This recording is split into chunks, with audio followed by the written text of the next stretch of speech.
오늘 본문에서 사도 바울은 친필로 이 편지를 쓴다. 이렇게 19절에 말하고 있는 것을 볼 수가 있습니다. 편지를 친필로 쓰는 것이 당연할 텐데 이것은 손으로 쓴다 이 말입니다. 손으로 쓴다라는 것인데 이것은 그만큼 이런 것을 표현한 것을 보면 어떤 그 간절함과 진실함 이런 것을 보여주고 있습니다. 우리가 지난주에 마지막 부분에 봤지만은 오네시모가 빚진 것이 있으면 내가 갚는다. 오늘 이제 19절에도 그렇게 말씀하고 있잖아요. 지난주에 18절 마지막 부분에서도 계산할 것이 있으면 내 앞으로 계산하라. 이렇게 이제 이야기하고 있습니다. 이것은 어떤 형편이 나아서 빚을 갚아주는 어떤 그런 개념이라기보다 어떤 그 목회의 원리라고나 할까요? 교회의 어떤 성도 간에 서로 나눔 또 함께 어려움을 짐을 지는 그런 측면에서 우리가 이해하면 될 것 같습니다. 오네시모는 종이었고 종이었다고 하면 무슨 친척이 있겠습니까? 아니면 어떤 재정적인 기반이 있겠습니까? 참 열악했을 것입니다. 그래서 그 골로새 지방을 떠나서 로마로 또 어쨌든 구체적인 건 알 수가 없지만 어쨌든 빌레몬을 떠나서 도망을 쳤던 뭔가 불미스러운 일이 있었을 것이라고 생각이 돼요. 무슨 빚을 진 걸 남겨놓고 이미 노예는 자기 몸이 빚이거든요. 자기 몸이 빚이에요. 그러니까 몸이 떠난다는 것은 사람이 떠나고 어떤 그런 걸 넘어서서 이 경제적인 문제예요. 내가 돈 주고 산 노예가 떠났다는 것은 그 값을 치러야 된다는 것이죠. 그래서 이 오네시모가 로마에서 사도 바울을 만나서 그 사도 바울이 감옥에서 내가 낳은 그러한 복음으로 낳은 가친 중에 낳았다. 그 아들이다라고 이제 10절에 말하고 있지 않습니까? 그 오네시모의 우리가 형편을 한번 생각해 보면 참 힘들었을 거예요. 제 자신도 신학교 들어가고 이렇게 할 때 참 누가 옆에서 보면 저렇게 힘들까라고 생각할지 몰라도 제가 제 자신도 그랬고 신학생들을 보면 하나님이 뭔가 좀 이렇게 공공하게 몰아가신다는 그런 섭리가 좀 느껴질 때가 많아요. 그 신학생들이 보면 아주 형편이 어렵고 그런 사람들이 많습니다. 저도 이 오네시모가 참 힘들었을 것이다. 그래서 참 어려운 가운데서 감옥에 있는 사도 바울을 만나게 되고 사도 바울은 이제 제수의 신분으로 복음을 전했잖아요. 거처에서 복음을 전했는데 감옥에서 전했는데 그 복음의 말씀을 듣고 이 오네시모가 구원을 받았는데 형편이 어려웠을 거예요. 자기 자신이 연명하기도 쉽지 않은. 그래서 오네시모에게 뭔가 받을 게 있으면 그건 우리가 같이 사도 바울이 부담하겠다. 어떤 그런 면입니다.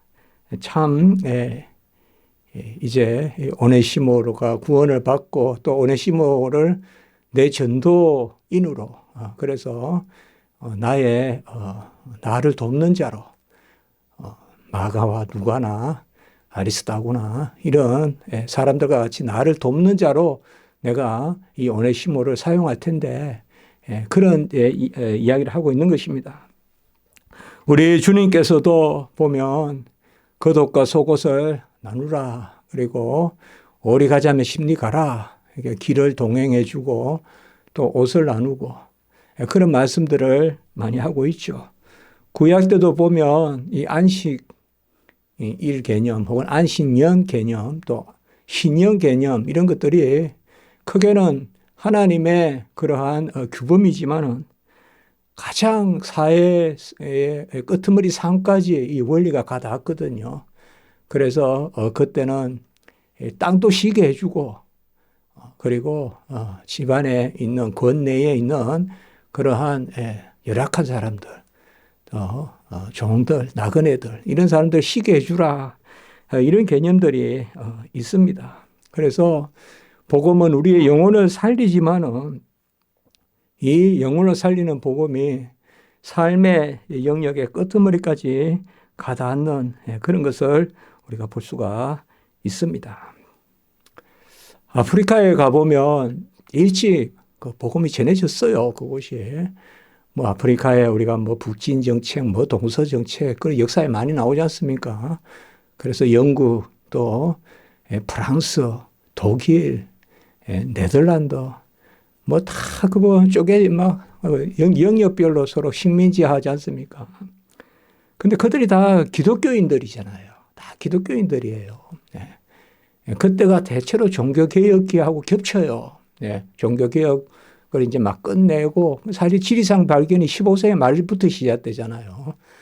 콜럼버스가 1492년이라면 사실상 그 15세기, 16세기, 17세기 그때 가장 많이 아프리카나 라틴 아메리카나 또 오늘날 미국 이런 데도 다 그때 지리상에 발견이 되잖아요. 그런데 들어온 사람들이 전부 다 기독교인들이잖아요. 그 나라가 국가가 또 기독교 국가고.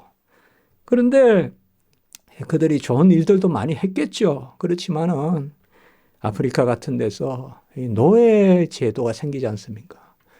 그러니까 일손이 부족하고 하니까 그냥 사람들을 이제 그야말로 물건시하는 거죠. 그러다 보니까 이 아프리카 사람들이 생각했을 때는 어떻습니까? 예수님이 우리를 해방시키러 오셨고 예수님이 자기 자신을 들여서 값주고 사시고 그래서 주가 되시고 이런 것들이 다 보면 구원의 값을 치르고 우리를 자유롭게 했다는 그런 측면인데 정작 그들이 자기들 나라에 들어와서 그 하나님을 믿고 예수님을 믿는다는 사람들이 노예 제도 같은 것을 이렇게 유지하고 이런 것을 봤을 때 이제 아프리카 사람들이 그래서 선교사들을 떠나라고 그러잖아요. 모라토리움이라고 하는데 유예 그러니까 복음은 나중에 전해라. 일단 사람이 살게 해달라. 이제 이렇게 이제 이야기해서 선교사 축출 운동이 일어나거든요. 제가 미국에서 미국 아메리카 칼빈 학회가 제가 유학 갔을 때 버지니아 주의 리치몬드 거기에 유니온 신학교라고 있는데요. 유니온 신학교가 두 군데 있는데 미국 남부 지방의 유니온 신학교. 이제 거기에 제가 그때 남부 지방을 처음 가봤습니다. 제가 공부했던 곳은 지금 미시간 주니까 북부 지역이잖아요. 그런데 그 학회한다고 오래 이제 차를 몰고 가봤었는데요. 가면서 벌써 느껴져요. 그쪽 분위기가 아주 뭐라 그럴까요? 보수적이고 좋은 의미에서 사람들이 벌써 단정해요. 옷 같은 거 입는 것도 이렇게 보면 그런 느낌이 들었어요. 그런데 이제 이야기 들어보면 뭐 주일이라 TV도 안 본다는 그런 것들 이야기가 막 있고 상당히 경건하다. 그래서 남장로교 신학이 또 신앙이 보수적이다. 그런 이제 이야기들을 듣게 되죠. 그런데 금방 떠오르는 것은 남장로교가 끝까지 노예제를 주장했잖아요. 그래서 이제 북군, 남군이 가장 중요하게 부딪히는 게 이 노예제도잖아요. 그리고 이제 북쪽에서 이제 링컨이 이제 그런 걸 거부하잖아요. 그런 것을 우리가 잘 알지 않습니까? 그래 어떻게 보면 지나고 보면 있을 수 없는 이야기 같은데 항상 우리 신앙인들에게도 이러한 양면성이 있습니다. 사실 우리가 빌레몬스는 이 측면을 좀 들여다봐야 돼요. 이 측면을. 그게 빌레몬스 계속 제가 말씀을 나누지 않습니까? 서로 그들의 입장에서 생각해봐라. 빌레몬의 입장에서 생각해보고 오네시모의 입장에서 생각해보고 바울의 입장에서 생각해보는데 빌레몬이든 오네시모든 바울이든 다 하나님 안에 있다. 주 안에 있다. 이런 개념으로 접근해봐라. 바울의 입장에서만 봐서도 안 되고 빌레몬의 입장에서만 봐서도 안 되고 오네시모의 입장에서만 봐서도 안 되고 서로 남을 낮게 여기고 이제 그런 측면입니다. 사실 이게 그런 부분이거든요. 참 주 안에서 복음으로 구원을 받는 그러한 영생의 영역이 있고 언약의 주의 개념이 있고 또 현실적 삶에 있어서의 노예 제도, 주종 관계 이런 게 있지 않습니까? 그게 이제 빌레몬과 오네시모의 관계고 또 한꺼풀 더 들어가 보면 또 경제적인 또 채무 관계가 있을 수 있고 이러한 여러 관계들을 먼저 우리가 생각해 보는 것은 이부법적으로 보지 않는다는 것을 좀 생각해 볼 수가 있어요. 그러니까 초대교회는 서로 유무상통했잖아요. 가진 자는 팔아서 나누고 이렇게 했잖아요. 그래서 사실상 교회는 그저 복음으로 구원을 이루는 곳이지 뭐 한 사람이 파산이 됐든 어쨌든 그런 것까지 교회가 어떻게 다 신경을 쓰냐. 우리가 이렇게 말하는 것도 일면 일리가 있지만 그러나 어쨌든 그러한 어떤 사회생활 또 사회구조 이런 것들을 교회가 등한시할 수 없다.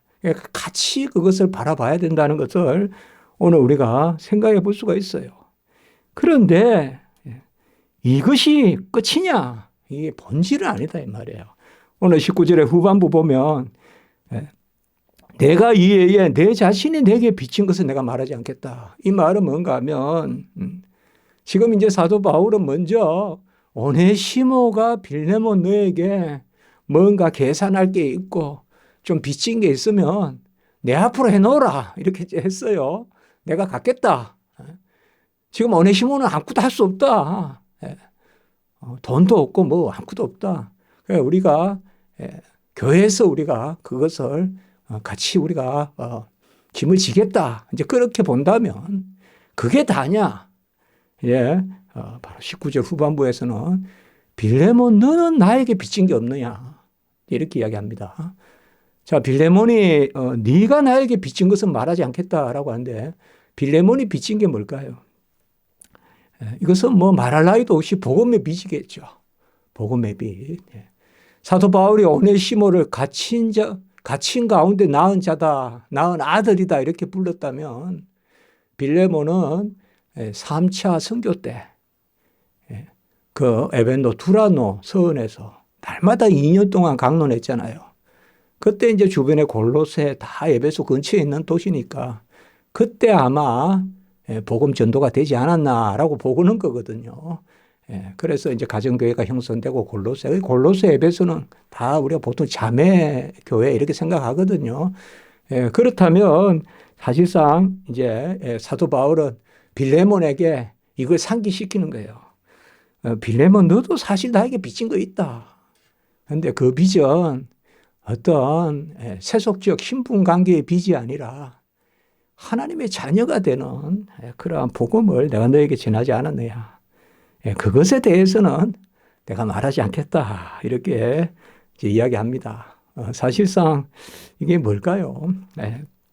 어떤 뭐 이걸 가지고 서로 맘먹고 이렇게 서로 없는 거로 하자. 그런 말이 아니라 사실상 그리스도 안에서 우리가 구원받고 서로 형제가 되고 이제 20절에 보면 형제여라고 이렇게 이야기하는데 서로 형제된 자들이 그 주 안에서 형제된 자들로서 우리가 바라봐야 되지 않겠냐 하는 그런 것을 생각해 볼 수가 있습니다. 주 안에서 너로 말미암아 기쁨을 얻게 하고 여기서 이 기쁨이란 게 뭘까요? 하나님을 기쁘시게 함으로 우리가 기뻐하는 거겠죠. 주 안에서 기쁨이란 게 그거 아니겠습니까?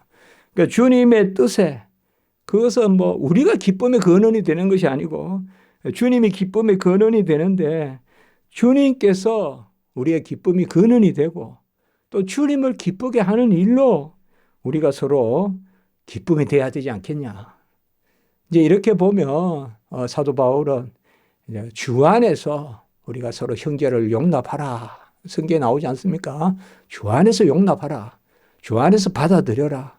주 안에서 서로 낮게 여겨라. 그렇게 말씀하고 있습니다. 주 안에서 기쁨을 얻게 하라.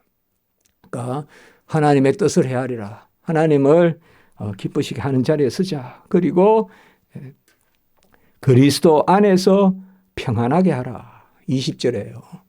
여기에 사용되는 내 마음이란 말은 12절에서 우리가 볼 수 있는 이 신복이란 단어, 신복이 우리가 나나주에 보면 심장으로 되어 있는데 사실 이거는 심장도 되지만 가장 1차적인 의미는 창자라는 뜻입니다. 전에도 말씀드렸죠. 그래서 바로 오네시모가 내 창자 같은 사람이다. 우리나라 말도 신복이잖아요. 마음, 속마음이란 뜻이잖아요. 신복을 두었다 이렇게 하잖아요.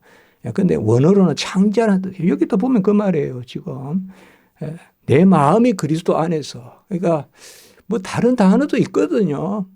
헬라어로 까르시아 이런 거 쓸 수도 있어요.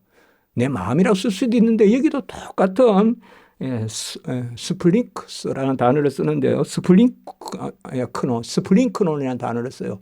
이 창자라는 뜻이에요. 그러니까 이게 아주 간절함을 이야기하고 있어요. 정말 우리 안에서 우리나라 말에 애 끓는다는 단어가 있잖아요. 이 애라는 단어가 바로 창자의 자거든요. 창자의 자. 애라는 단어가. 하여튼 뭐 창자, 뭐 안에 쏙 내장 그런 거 애라 그래요. 여러분들. 그래서 생선 가게 같은 데 가서 애 주십시오 이러면 그거 쏙 내장 파는 곳이 있어요. 그 애라 그래. 애. 그게 애 끓는다, 애 간장 탄다 이런 말 하잖아요. 그때 애라는 거예요. 그게 바로 이 단어예요. 이 단어. 그러니까 아주 지금 간절하게 평안하게 하라. 그러니까 내가 간절히 원하는데 정말 간절히 내가 감옥에서 나왔고 그래서 저는 자꾸 그게 생각이 되는 거예요. 뭔가 어려운 신분 가운데 주님의 복음을 영접하고 사실 부자가 자기 거 다 팔아가지고 주의 일 하는 것도 힘들지만 아무것도 없는 종이 주에 헌신하는 거 그것도 힘들어요. 뭐 본래 뭐 아무것도 없었는데 뭐 주를 위해 내놓을 게 뭐가 있냐 이렇게 말하면 말이 되는 것 같아도 안 그래요. 정말 애통함이 많다고요. 눈물로 씨를 뿌리고 아무것도 없다 이 말이에요. 그래서 오네시모가 그려지는 거예요. 오네시모가. 그렇게 만들었거든요. 아까도 말씀드렸지만 아무것도 없게 진짜 사고 묻힌 혈육도 다 끊게 하시고 또 재정도 없고 그 가운데 이제 하나님 하겠습니다. 꼭 그 오네시모가 지금 그런 상황이거든요. 지금 종의 신분이에요. 기본적으로 종이에요. 그 신분은 면천하지 않았어요. 종이에요 지금. 종인데 사회 신분은 종이에요. 오네시모는. 종이고 그런데 복음을 영접해서 이제는 사도 바울을 돕는 그런 전도인이 되려고 해요.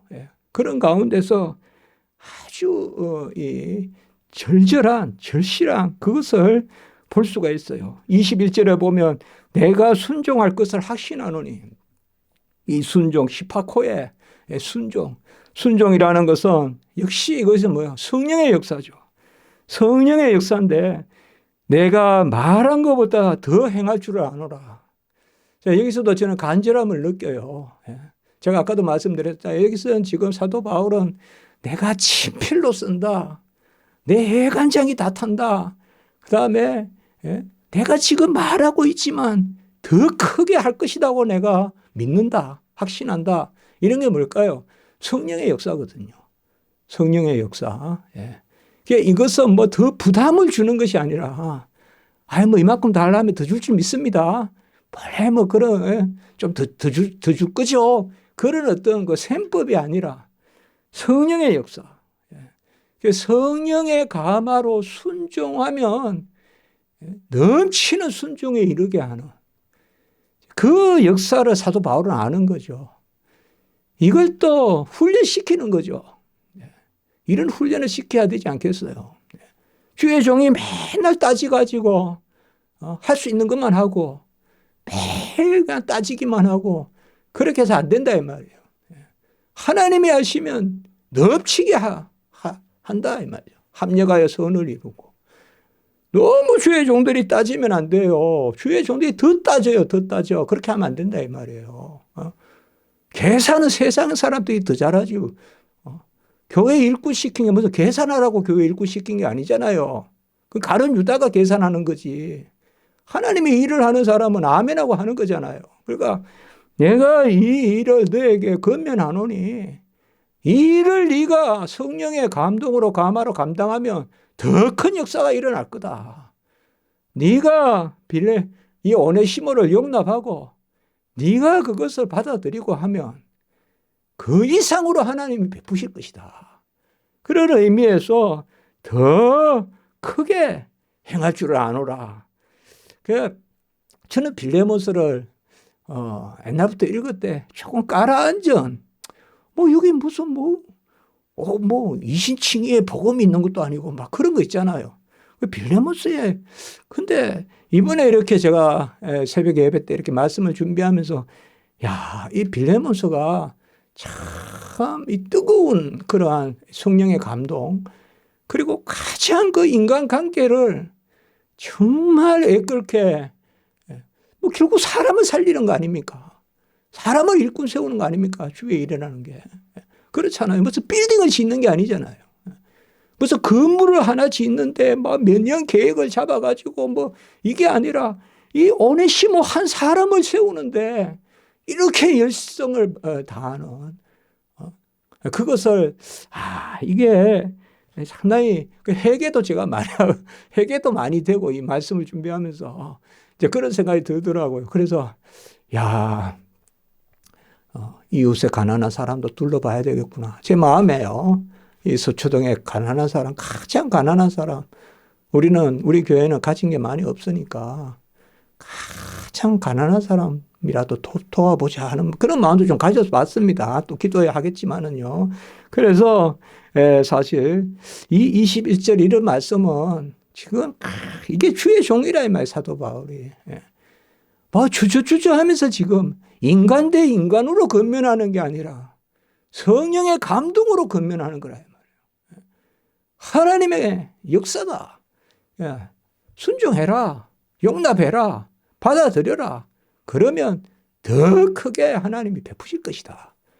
그 가운데 또 더 크게 네가 용납하게 될 것이다. 더하여 채우고 흔들어서 넘치게 후히 주실 것이다. 그리고 은혜 위에 은혜를 베푸실 것이다. 그것을 이야기하고 있어요. 우리가 이 목회적 근면이 결국은 어떤 셈법에서 나오는 게 아니라 성령의 감동, 하나님의 전적인 역사, 그것을 볼 수가 있어요. 22절에도 이러한 간절함이 유지가 되죠. 오직 너는 나를 위하여 숙소를 마련하라. 이거는 이제 믿음의 이 명령형이지만은 가정법적 명령형이에요. 이거는 또 간구도 되는 거예요. 이거는 뭔가 하면요. 명령이지만은 하나님이 하실 것이다 라고 소원하면서 소원대로 될지어다 하는 간구를 담고 있는 그런 표현이에요. 이 명령이라는 것은 많은 경우에 그러한 간구가 들어가 있는 거예요. 그러니까 하나님이 하실 것이니까 내 숙소를 마련해라. 이런 거 있잖아요. 내 숙소를 마련해라. 너희 기도로 내가 너희에게 나아갈 수 있길 바라노라. 이렇게 이야기하고 있어요. 결국은 기도죠. 성령의 역사죠. 성령의 감동이죠. 그래서 사실상 이게 주의 종이 일하는 방식이구나. 오네시모 문제를 푸는데 그치지 않고 끝내는 더 큰 일로 이렇게 나아가는. 참 항상 그런 게 있습니다. 그러니까 내가 이 일을 할 수 있겠습니까? 그 일만 보면 그 일도 못해요. 그러나 하나님의 은혜에 맡기면 그 일보다 더 할 수 있는. 내가 하는 일은 너희도 할 것이요 나보다 큰 일도 하리니. 그 예수님께서 말씀하셨던 요한복음 14장 12절에 성령의 보혜사 성령의 역사가 있으면 더 큰 일도 한다. 우리의 재질이 돼서 자질이 돼서 하는 게 아니라 하나님의 은혜로 한다. 그 가운데 이제 담대하게 오네시모를 빌레몬을 받아들여라. 그것을 말하고 있는 것을 볼 수가 있습니다. 그리고 너희 기도로 내가 너희에게 나아갈 수 있기를 바라노라. 그러니까 기도로 길을 열어라. 기도로 길을 열어라. 내가 가겠다. 그래서 사실상 이 빌레몬서는 지금 제수 신분이에요. 오네시모는 노예 신분이고 사도 바울은 제수 신분이고 이런데 보면 로마에서 이 골로새까지 그 당시에 가기가 쉽겠습니까? 골로새 에베소는 소아시아예요. 여기에 지금 빌레몬이 사는 곳은. 로마는 또 그 헬라 지나서 로마잖아요. 이건 다 믿음 아닙니까? 믿음. 내가 가는. 이렇게 기도로 내 길을 예배하라. 결국은 사도 바울이 갇힌 후에는 이까지는 못 가죠. 마게도냐 북쪽까지는 올라가죠. 자, 그런 걸 우리가 볼 수가 있습니다. 로마서 1장 5절에 보면 믿어 순종하게 하나니라고 이렇게 했습니다. 이거는 그대로 원어를 번역하면 믿음의 순종입니다. 성령의 역사로 믿는 가운데 순종하는 그것을 말하고 있습니다. 한번 기도드리겠습니다. 거룩하고 자비로우신 하나님 아버지, 우리가 다 그리스도의 피값으로 사신받은, 그리하여 해방되고 자유하고 자녀되고 상속자된 그 하나님의 아버지와 백성입니다. 우리도 오늘 말씀을 비추어서 성령의 감동 감화로 또 아버지여 사람도 용납하고 또 아버지여 비친 것도 서로 탕감하고 또 아버지여 그 가운데 형제와 또 자매의 사랑을 나누는 은혜가 있게 해 주시고 오늘 또 한 날 동안에 우리 십자가지기교회 모든 예배와 또 성도들의 발걸음과 또 주일학교와 순수 위에 은혜 위에 은혜를 더하여 주시고 또 수술한 우리 선교사님 사모님 하나님의 은혜 가운데 완전히 쾌유되게 하시고 또 연약한 성도님들 또 아버지여 어려운 가운데 계시는 우리 부모님들 다 붙들어 주시고 우리 자녀들도 올곧게 성령의 감동으로 감화로 자라가게 하시옵소서. 감사하옵고 예수님의 이름으로 기도드리옵나이다. 아멘.